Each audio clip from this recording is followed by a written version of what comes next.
पाकिस्तान और पाकिस्तान के नौजवान, आपने अक्सर सुना होगा टीवी पे हमारे सियासतदानों से भी और आपके मीडिया पे भी हर बंदा बात कर रहा होता है कि पाकिस्तान के जो नौजवान है वो पाकिस्तान का असासा है, पाकिस्तान के एसेट हैं। और पाकिस्तान के नौजवानों की तादाद जो है वो आप कह सकते हैं 60% नहीं 60% से भी ज़्यादा है।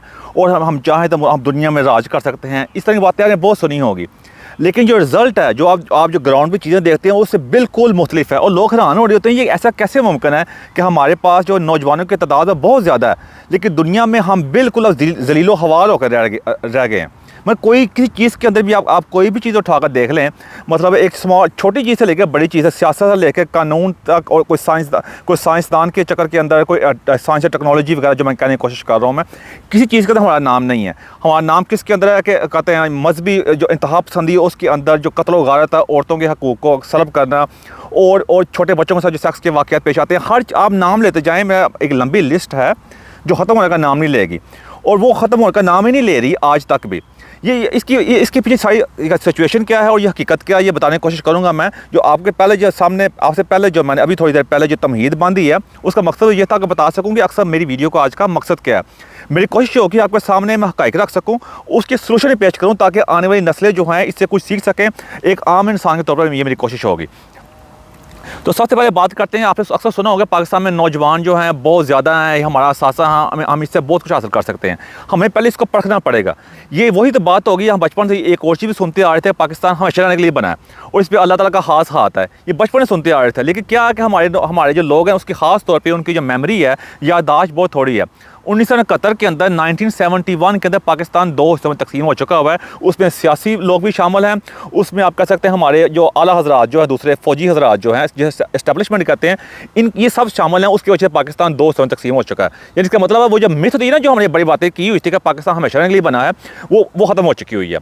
और ये चूरन जो है, ये बार बार बेच के हमने लोगों का दिमाग ख़राब कर दिया होगा कि मुल्क हमेशा रहने के लिए बना है। देखिए, हमेशा रहने के लिए ये हमने फैसला नहीं करना, जब हम एंड पे पहुँचेंगे तब पता चलेगा। जब कोई आखिर वक्त आएगा, वो लोग देखेंगे इस वक्त एंड पे कितने के मुल्क बच गए हैं, कितने के लोग बच गए हैं। हम ऐसे बैठे बड़ी बड़ी बातें करके लोगों का दिमाग ख़राब किया हुआ है। और जो अब मेन मकसद जो है वो नौजवानों का है।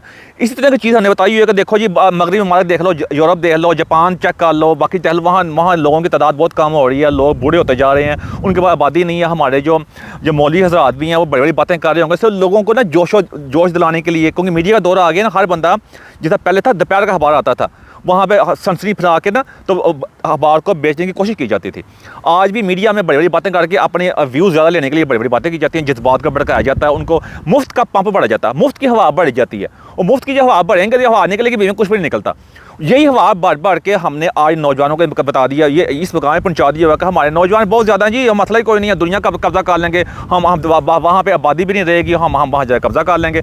ये कितनी ही आप कह सकते झूठी और मुनाफिकाना बात है। यानी आप खुद ही चेक कर लें, अगर यही बात हो तो अगर आप जापान की मिसाल ले लें, अक्सर कहते हैं वहाँ पे जापान में आप पता होना चाहिए कि वहाँ पे जो कहते हैं जो उम्र है, लोगों की जो उम्र है वो तकरीबन दुनिया में सबसे ज़्यादा है। यानी लोगों के जो कहते हैं जो ज़िंदगी गुजारते हैं, उनकी लंबी जो उम्र होती है वहाँ पर सबसे ज़्यादा होती है। और पाकिस्तान उन कंट्रीज़ में, उन मुल्क में जहाँ जो एवरेज जो एज है, जो आम जिस पर लोग जितनी ज़िंदगी गुजारते हैं, वो कम तरीन मुल्क में आती है। ये आपके इतलाक़ के लिए अर्ज़ है, क्योंकि फैसिलिटीज़ नहीं है। इस यूरोप के बाकी मुल्क भी चेक कर सकते हैं। क्या वजह है कि वहाँ पे अगर नौजवान या आबादी हमारे से बहुत कम है, पाकिस्तान की आबादी 30 करोड़ तक से ऊपर चली गई हुई है और आगे बढ़ती ही जा रही है। हाँ, इस काम में हम सबसे आगे हैं आबादी बढ़ाने के अंदर। अच्छा, आबादी बढ़ाने में हमने अपना कोई रिकॉर्ड हमने मतलब पीछे नहीं छोड़ा, लेकिन बाकी सब कामों में बड़ी बड़ी बातें करने में, आबादी बढ़ाने के अंदर, मुनाफिकाना चीज़ों के अंदर हम दुनिया में सबसे टॉप के ऊपर हैं, लेकिन हकीकत में हम सबसे पीछे आगे हुए हैं।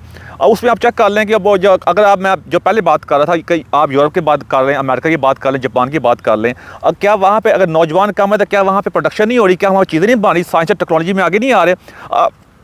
आप अमेरिका को चेक कर लें, वहाँ पे इलॉन मस्क पैदा हो रहा है, वहाँ पे आप कह सकते हैं स्टीव जॉब पैदा हो, जिसने एप्पल बनाया था, और उसके ऊपर कई आप नाम लेते हैं, ऊबर की कंपनी वहाँ पे है, गूगल वहाँ पे है, आपके और भी कई टेक्नोलॉजीज़ वहाँ पे ऐसे हैं ना जिसके पूरी दुनिया फ़ायदा उठा रही है। आज आप मैप उठा के जो गूगल मैप इस्तेमाल करते हैं, आपने एक जगह से दूसरी जगह जाना होता है, आप अपने फ़ोन इस्तेमाल कर रहे होते हैं, आप एप्पल का फ़ोन इस्तेमाल कर रहे होते हैं, आईफोन जो है, आप एंड्रॉयड फ़ोन इस्तेमाल कर रहे होते हैं, उस पर जो सॉफ्टवेयर इस्तेमाल हो रहे हैं, ये कहाँ की आपको किसने दिया? ये जिस यूट्यूब पर बैठ के आप मुझे भी जो देख रहे हैं और बाद में दूसरे लोगों को देखते हैं, आप अपना कुरान सुनते हैं और कई चीज़ें देखते हैं, मालूमात हासिल करते हैं कि कहाँ से आ रही हैं वो ये। और जो आप जो गाड़ियाँ इस्तेमाल करते हैं, हमारे जो लोग जो हैं वो बड़ा फ़ख्र महसूस करते हैं मर्सिडीज़ को, और कहते हैं BMW वगैरह गाड़ियाँ ये जर्मनी की हैं।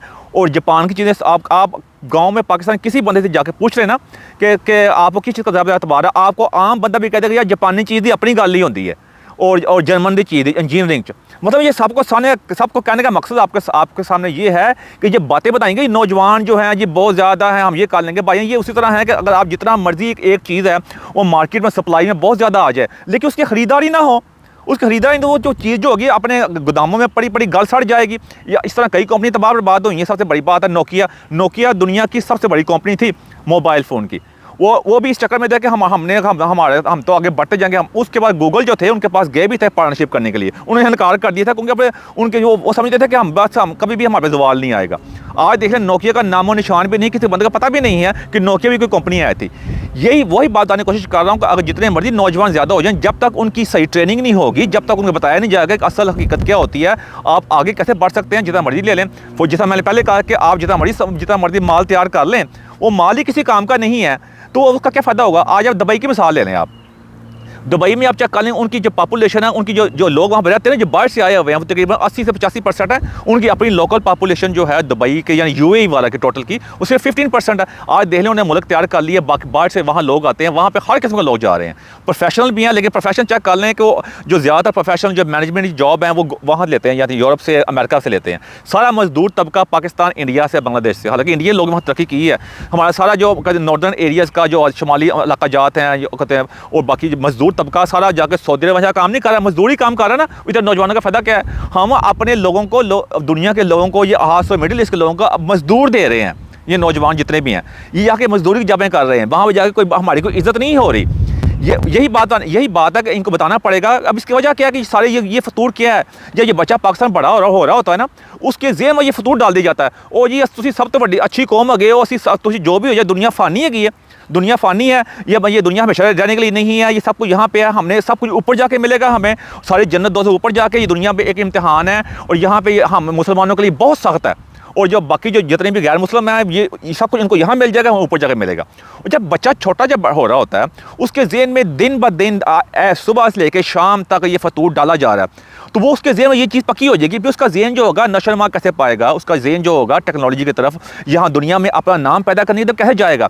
हाँ, उसका ये एक साल में ये बातें की जा रही होती हैं, और दूसरी तरफ ये मुनाफकत भी होती है, बड़ा होएगा ना, साढ़े दिन फिर जाएंगे, अब बाहर जाएगा, कमाएगा, साढ़े लिए भेजेगा, असं भी नवा घर लाँगे, नवी गड्डी लाँगे। यानी इस फिर ये बातें भी कर रहे होते हैं। अरे कितनी बड़ी मुनाफकत है कि एक साइड पे उसको दूसरी बातें बता रहे हैं, और एक साइड ये बड़ी बात हो रही है, यानी इतनी गिरमिट बात हो रही है। वो उसके बच्चे, और दूसरी बात है बच्चा पैदा कर जा रहे हैं। एक और बात है कि जब पैदा होते हैं और जब बड़े हो रहे होते हैं, तो जो बच्चा भी जो होता है अक्लमंद होता है, थोड़ा इंटेलिजेंट होता है, कहता है ये ऐसा डॉक्टर बनेगा, तो बहुत समझे बस लिया बंदा डॉक्टर रहेगा, इंजीनियर रहेगा जी। मतलब वो सीधे ही उसके बाद पहले मोहर लगा देते हैं जो इंटेलिजेंट है। और जो बंदा बिल्कुल फारग फुरुग होता है, गलियों में घूम फिर रहा होता है, यार है बड़ा घूमता फिरता, बड़ा बदमाशी ने पै जाए, गलत हरकत पैदा, उन्हें मस्जिद भेज दो, अरे मदरसे भेज दो, कोई कुरान फतेह का ਤੁਹਾਡਾ ना ही होगा, तुम सवाब ही पहुँचेगा ना। मतलब मैं आपको बताने की कोशिश कर रहा हूँ कि ये हमारे वहाँ पे एक माइंड सेट है कि जो किसी काम का नहीं है उसको मज़हब की तरफ भेज दो। हालांकि मज़हब की गोली सबको दी जा रही है, और जो इंटेलिजेंट है उसको आप भेज दो। आप कितने लोग हैं जो चाहते होंगे कि जो उनके बच्चे जो हैं जाके जर्नलिस्ट बने, सहाफ़ी बने, उनके बच्चे जाके मदरसों में जाएँ, और कितने बच्चे लोग जहाँ चाहते हैं उनका बच्चा बड़ा होकर इंजीनियर बने, डॉक्टर बने, और मुल्क का और घर का नाम रोशन करें। आप इस सवाल का जवाब खुद ही दे सकते हैं। तो ये मैं आपको बताने की, मैंने आपको सारी जो तमहीर जो सब कुछ बताने की कोशिश की है कि ये जो मिथ है ना बच्चे के बहुत के लोग पैदा हो रहे हैं, और बच्चे नौजवान बहुत ज़्यादा हैं, ये नौजवानों का कोई फ़ायदा नहीं है। इसी तरह है कि अगर आप एक गन्ने की और गंदम की फसल हो और बाद में गोदाम पड़े हों, उसका बहुत ज़्यादा चूहे पड़ जाएँ, और बहुत ज़्यादा चूहे पड़ जाएंगे, वो किसी के खाने काबिल नहीं देगी, बिल्कुल तबाह बर्बाद हो जाएगी। अब ये अफसोस कहना पड़ेगा, इसी तरह इतने ज़्यादा और चूहों को रोकने टोकने वाला भी कोई ना हो, उनको पकड़ने वाला भी कोई ना हो। तो ये हमारे मुल्क का हाल हो चुका है कि सारे वैसे तो हीरे बहुत कम है, चूहे वगैरह आम लोग, मुझे मादर से कहना पड़ेगा, माफ़ी चाहता हूँ मैं, अब इससे बेहतर कोई वर्ड नहीं मैं कह सकता, क्योंकि मसला ये है कि अक्सर लोग कहते हैं फिर जी कि मायूसी फैलाते हो, तो सख्त बातें करते हो।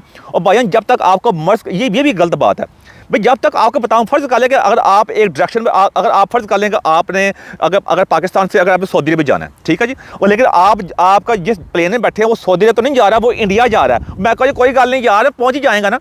और भाई मैंने आपको बताना नहीं है कि भाई आपकी डायरेक्शन गलत है।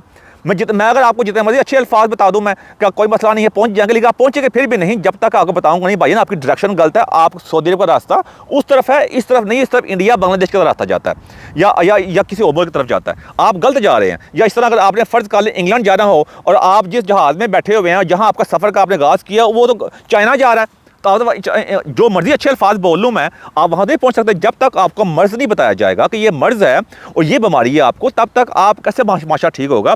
और इसी वजह से इसी चीज़ का शिकार है, इसे कहते हैं मुनाफ़क़त, और इसे कहते हैं कि अपनी तरफ से आप कहते हैं एहसास कमतरी और एक किस्म का अजीब किस्म की डिसइल्यूजन का लफ्ज़ जो ना, खास तौर पर इसका उर्दू में लफ्ज़ मतलब नहीं आ रहा कि डिसइल्यूजन का शिकार जब हो जाते हैं ना आप, कि आप बिल्कुल अब भूल जाते हैं कि आप किस सिनारियो में हैं। इस तरह आप देख लें कितने एक्सट्रीमिज्म किस्म के वाक़यात पेश पाकिस्तान में आ रहे हैं। अब एक सादा सवाल है, पाकिस्तान की आबादी कितनी ज़्यादा है, आज तक हम एक बराक ओबामा पैदा नहीं कर सके। अब देख लें कि यहाँ पे इंग्लैंड के अंदर आके पाकिस्तान देखना अच्छी, अगर हालात ठीक हों, देखिए बाहर के मुल्क का मतलब ये नहीं है कि यूरोप अमेरिका बहुत ज़बरदस्त है, ऐसी बात नहीं होती। कोई भी चीज़ परफेक्ट 100% नहीं होती। एक थोड़ी सी डायरेक्शन ठीक होनी चाहिए, इंसान अपनी मंजिल पे पहुंच जाता है। जैसे बार बार कहता होता हूँ, अगर आप एक दायरे में घूमेंगे ना, जितना बड़ी तेज़ घूम लें भाईजान, आप उसी जगह पहुँचेंगे जहाँ से आपने सफ़र का आगाज़ किया होगा। अगर आप सीधे चलेंगे, आप आहिस्ता से चले, अपने मंजिल पहुँच जाएंगे। आप लंदन के मेयर की बात कर लें, अब लंदन का मेयर जो मुस्लिम है, सादिक खान, हम एक सादिक खान अपने मुल्क में प्रोड्यूस नहीं कर सके, एक सादिक खान नहीं बना सके। वैसे नौजवानों की बड़ी बड़ी बातें करते हैं। फिर हमजा यूसुफ जो है, जो स्कॉटलैंड का फर्स्ट मिनिस्टर बना है, उन वहाँ की तारीख का पहला, वो हम एक हमजा यूसुफ पाकिस्तान में पैदा नहीं कर सके। और उसके अलावा आप नाम लेते जाएँ, उसका आप देखते हम एक बराक ओबामा पैदा नहीं कर सके, जो अमेरिका ने बराक ओबामा, वहाँ पे एक आम बंदा काला था जो जाके, जो कारी नस्ल का था, वो जाके कहते हैं प्रेसिडेंट बन गया वहाँ पे जाके। हमारा यहाँ पे क्या है कि लोगों को जितने मसला ये पाकिस्तान में तब तक चेंजिंग नहीं आ सकती जब तक ये ऊपर जो लोग बैठे हैं, जो फैसला साज लोग हैं, जिनके हाथ में सब कुछ इंचार्ज है, वो बैठ के अपनी डायरेक्शन ठीक नहीं कर लेते, ये लोगों को गोलियाँ कराना बंद नहीं करते। अब यहाँ पर हमारा किया क्या होगा, जब लोगों को हमने जहाँ पे समझते हैं कि जो काम ख़राब होने लगा, वहाँ पर मज़हब की टिके देना शुरू कर देते हैं, और मज़हब की वजह लोगों को उधर लगा देते हैं ताकि कोई बोल नहीं सके। जो ज़रा बोलेगा उसको पकड़ के वैसे दब दो। और उसके अलावा आप चेक कर सकते हैं कि कानून जो है, कानून आम बंदे के लिए कुछ हो रहा है और बाकी लोगों के लिए कुछ हो रहा है। और लोगों को अब आम और गली मोहल्ले में किसी बंदे से पूछ लेना जाके, वो पता क्या कहेगा आपको कि यार वकील करने की ज़रूरत है कि जज कर लो। जिस मुल्क का ये मजाज होता है ना, वहाँ मुल्क कभी तरक्की नहीं कर सकता। इसलिए मुल्क जो होते हैं वो नौजवानों की तादाद से तरक्की नहीं करते होते। मुल्क आप होते हैं अपने इक़दार से, अपने कानून से, अपने कारनामों से, और जो का सिस्टम होता है उसके फ़ख्र से तरक्की करते होते हैं कि सिस्टम कैसा चल रहा है, आम लोगों को क्या सहूलियात मुहैया हैं। अब जितना भी हम अब जिस तरह उसकी मिसाल इस तरह आपको दे सकता हूँ, यहाँ बाहर के मुल्कों में जब आते हैं, हम कहते हैं यूरोप में, इंग्लैंड में, अमेरिका, कनाडा और ऑस्ट्रेलिया वगैरह, जो जापान वगैरह मुल्क है, वो मुल्क का नाम किस चीज़ के ऊपर, नौजवानों की वजह से है क्या उसका नाम वहाँ के मज़हब की वजह से है? नहीं, उनका उस मुल्क का नाम उसकी तारीख की वजह से। हालांकि तारीख बहुत बड़ी चीज़ है, जिससे उन्हें सीखा है, उससे वो माफ़ी भी मांगते हैं। लेकिन क्या है कि वहाँ की कानून की हुक्मरानी है, इस वजह उसका नाम है। वहाँ पे एक सिस्टम है, वहाँ पे आम लोग की सुनी जाती है, उस मुल्क का नाम इस वजह से है। इस वजह से नहीं है कि वहाँ के नौजवान बहुत ज़्यादा हैं जी, वहाँ पर ये है तो वो है। अब अमेरिका का नाम किस वजह से है? अमेरिका का नाम कई वजह से, वहाँ टेक्नोलॉजी चेक कर ली, जैसे मैंने पहले बताया था आपको।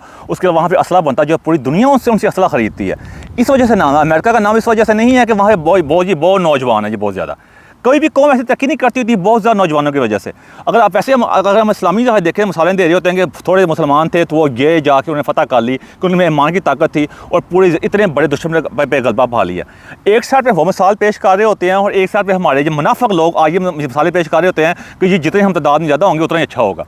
यानी मतलब है ये एक फैक्ट है, ये हकीकत है कि क्वालिटी जो होती है, मतलब जो आपके अंदर जो क्वालिटी होती है उससे आप तरक्की करते होते हैं, क्वांटिटी से नहीं है, तादाद से नहीं, आपका मेयार से तरक्की होती है। और आप चेक कर लें हमारे एजुकेशन का सिस्टम जो है, वही मैं आपको ये लंबी बातें हो जाएंगी, लेकिन बताने की मैं कोशिश कर रहा हूँ कि ये जो मिथ है ना, ये जो हमने फतूर बनाया हुआ है अपने, कि आपने अगर नौजवान जी बहुत ज़्यादा हैं जी, हमारे मसला ही कोई नहीं है। जैसा मैंने पहले बताया कि ये नौजवानों का चक्कर है, जिसकी वजह से अगर आप देखें तो अगर बहुत ज़्यादा तादाद हो जाए तो वो कहते हैं जो सामान गोदाम में सामान पड़ा हो बहुत ज़्यादा तादाद के अंदर हो और मार्केट में गाहक एक भी ना हो, तो वो फिर ज़ाय होता है, वो बिल्कुल गल सड़ जाता है। और यही हमारे साथ हो गया हुआ कि भाई नौजवान जितने मर्जी बच्चा पैदा कर जाते हैं, आबादी का इतना बहरान है और आज हम मांगते फिर हैं दुनिया में को। और आज आप चेक कर लें, इतने नौजवानों का फ़ायदा का जिसके पास स्किल ही कोई नहीं है। अगर ये वही मजदूरों वाली स्किल है ना, अगर आप देखें, अगर कोई मकान जब बन रहा होता है, वहाँ मजदूर ज़्यादा काम करने वाले होते हैं और जो टेक्निकल बंदे होते हैं वो एक दो ही होते हैं। इंजीनियर जो होता है वो एक ही होता है उस मकान में, जो चेक चुक करता है आके। उसके बाद जो ऊपर जो होता है, जिसका पैसा लग रहा होता है, वो होते हैं। जो आम मजदूर होते हैं वो कितनी तादाद में होते हैं, उसको जब बड़ी बड़ा फ़र्क कर दे। आप अक्सर देखा होगा कि मकान जब बन रहे होते हैं, उससे मजदूर कोई आया कोई गया, फ़र्क कर दिया।